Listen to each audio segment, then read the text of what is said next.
இவங்க என்ன பாருங்களேன், பழத்தெல்லாம் பார்த்த பிற்பாடு, கனிகளெல்லாம் பார்த்த பிற்பாடு அவன் சொல்கிறான், அங்கேருந்து போகவே இல்லை, இங்கேருந்து யானைக்கண்.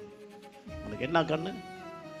ஞானக்கண் உதயமாயிடுச்சு. சொல்கிறான் பாருங்க, விதைப்பும் அத்திமரமும் திராட்சை செடியும் மாதுளஞ்செடியும் குடிக்க தண்ணீரும் இல்லாத இந்த கெட்ட இடத்தில் எங்களை கொண்டு வரும்படி நீங்களை எங்க எகிப்திலிருந்து புறப்பட பண்ணினது. இப்போ இவன் என்ன சொல்றான்? எகிப்து நல்ல இடம், இப்போ வந்திருக்கிற இடம் கெட்ட இடம். इसराइल लोग कहते हैं स्वयं आंखों से देखकर भी वो कहते हैं अंजीर नहीं है, दाखलता नहीं है, क्यों इसे इस बुरे स्थान पे पहुंचाया। यहोवा के साथ मूसा के साथ वो कहते हैं मिस्र देश की अच्छे है। நான் சொல்றேன், நீங்க முன்னால இருந்த இடம் எகிப்து, அது நல்லதா? இப்போ ஆண்டவர் ஒன்றை வச்சிருக்கிறது நல்லதாங்கிறத அறிக்கை இடுங்க.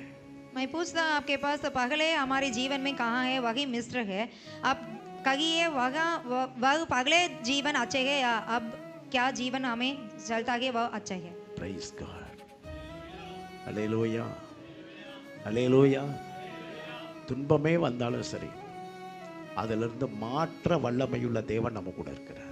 जो कुछ मुसीबतें आते हैं उससे बचाने वाले, मार्ग दिखाने वाले हमारे देव है.